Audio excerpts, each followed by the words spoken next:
Hello everyone, Lethal Content here. Hope you had a great day, and I'm back with my Back to Basics level 20 Gold Human Sentinel build. So, Back to Basics is a series, if you're new to the channel, that's aimed at giving new players a solid foundation and solid builds that they can bring into gold. And Back to Basics are starting with the basic classes, next will be uncommons, rares, and then ultra rares, since that's the order of the rarity. Now this build has got to be one of the most funnest builds I've ever played in gold yet. This build is incredibly tanky, you can take out large groups of enemies, and you also provide a lot of area denial and crowd control. Now there is some risk, but if you play properly, you can actually eliminate a lot of the risks that come with this build. Now the role that you fill with this build is kind of like an off tank. If there is no real actual tank like a Vanguard or a what's that class called, the Duelist, then you can actually do a pretty damn good job filling in as the actual tank role. Now why the class is as good as it sounds is because you have a lot of CC with your tech combos, and you can provide a lot of tech combos with your energy drain, with your rank 6 in barricade that creates a static field or electrical field, and you can detonate that to create extra electrical fields. It's very, very strong and very, very versatile. Now the skills that I have maxed are throw with radius, recharge, and swift detonation.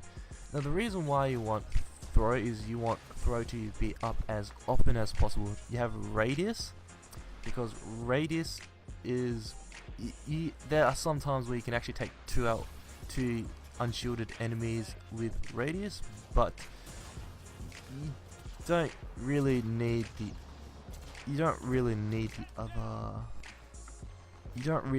damage and force, because damage and force implies you're using the combos with damage. You're not.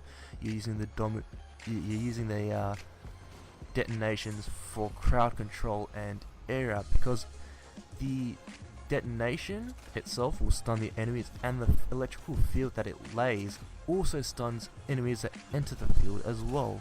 So you want radius because damage and force does nothing for you. You want recharge over duration because you want to be able to throw as much as possible, because this will allow you to go up against unshielded mooks without having to worry about them firing back. This will also allow you to use the detonations from your barricade as much as possible. Now with the third upgrade, you're going to go with swift detonation with the same reason as above. Double throw is nice, but I found from my testing that having swift detonation with the recharge allows you to throw it as much as possible, and that's really helpful for crowd control. Now barricade is your signature skill, and every class has a signature skill, and you definitely want to max this out with duration, weapon feedback, and electric defense. Now with barricade, you want duration over power cells, because power cells you can offset by using a power cell capacity booster, but you can't get any duration in barricade using any boosters, so you definitely want the duration, and duration on barricade is incredibly helpful when you need to hunker down. So you can play a longer bunker type tank style when using barricade. Weapon feedback because again you're not using the combos for damage, you're using them for crowd control, and since you're hunkering down, and the best thing is if you use a scorpion, you can actually use a scorpion a lot, because you can fire over it and the scorpion will still do max damage because it doesn't require you to aim down the sights. So this will actually boost up the damage of your scorpion and allow you to take out mobs faster. Now for the last upgrade, electric defense is, I think, one of the best upgrades that you can get. It's the best for it. I've tried the shield and it's nice, honestly, but you get to keep doggies off you, you get to stun all the important mobs like sharpshooters and the anointed, I think it's called, the one with the Gatling lasers. You get to stun almost all of the yellow elites except for fiends and mostly berserkers. Berserkers they seem to have a chance to stun or have some resistance, which helps them tank a bit more before they get stunned.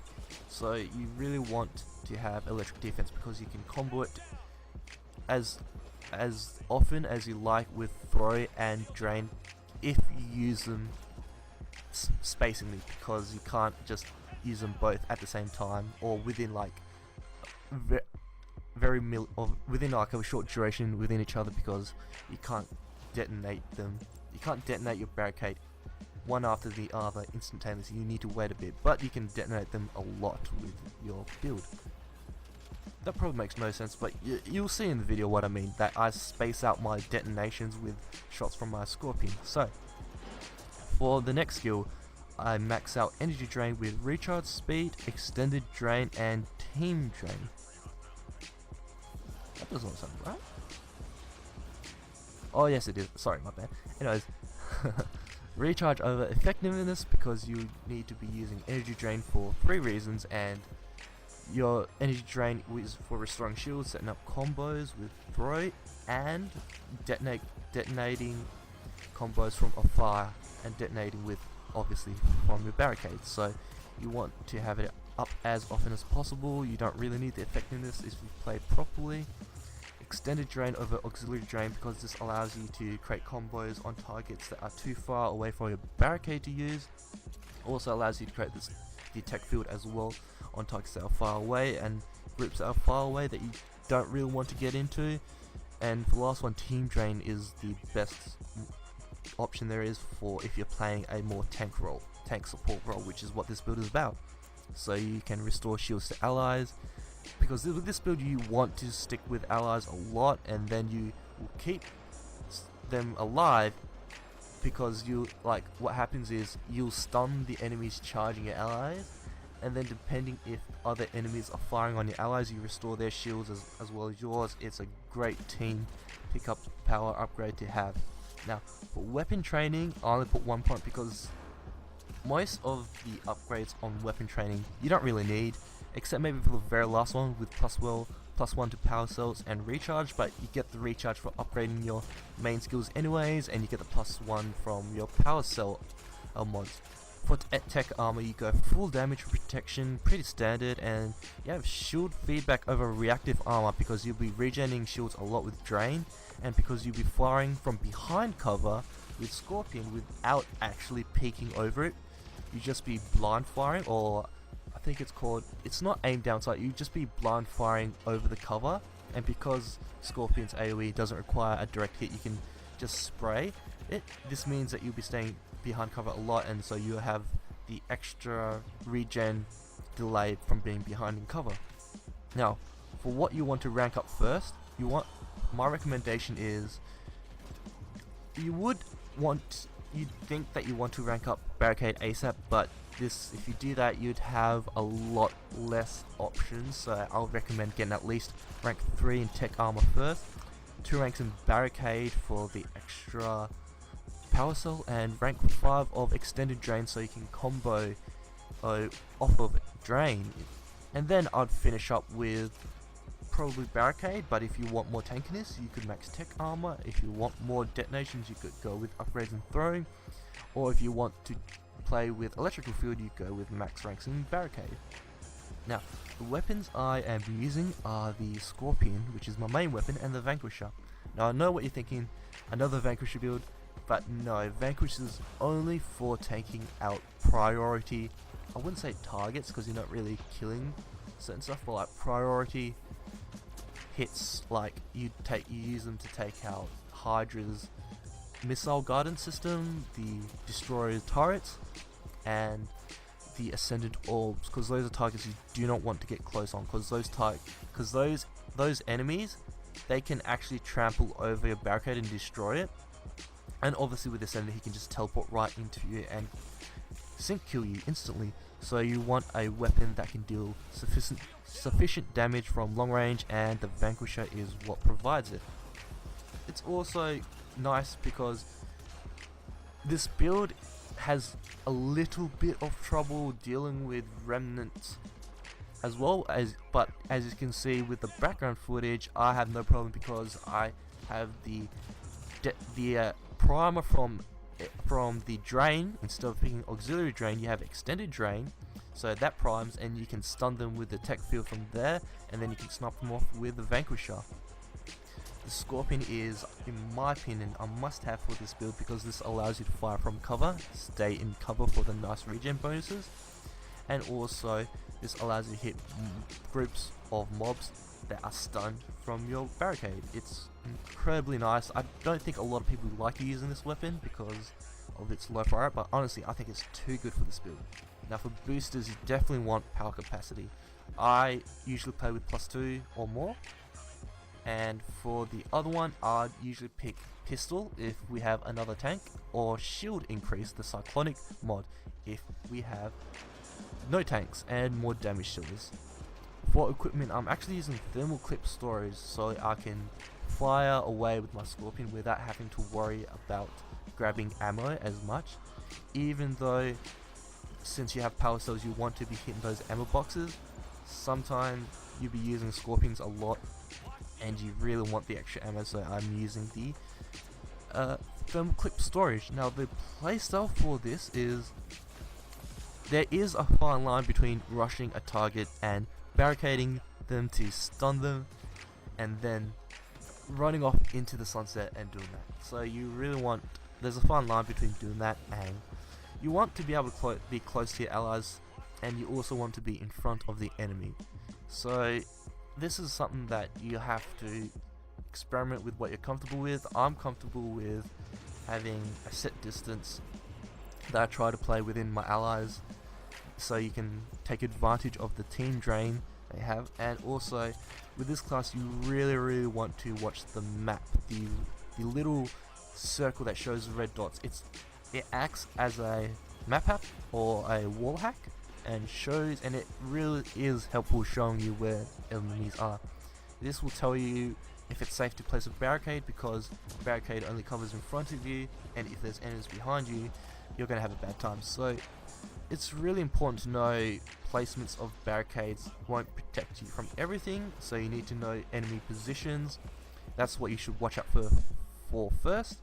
Then you should watch what's the likely route to your allies, and you should be there as soon as possible. Other than that, you should try and stun the most critical targets like berserkers, pariahs, anarchists, or outlaws. For Ket it will be the anointed and the wraiths, and obviously for the was it remnant, I think? Yes, remnant. That will be the assemblers, and you would try to pick off the observers with your Vanquisher because they hover, so they're a bit harder to hit with the electrical field. Now,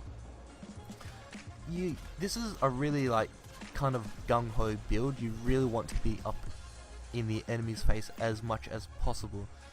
Now, I'll stop talking about that now because I think I've gone off for long enough. So if you're still here with me, thank you for watching. Please leave a comment, like, or subscribe. Also, check out the live commentary. That's the first one I've done, and I would really love some feedback on it. And yeah, thanks for watching. I'll leave you with the rest of the footage.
Located data sources, get them uploaded before we lose the connection.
Shuttle incoming. Get to the extraction zone.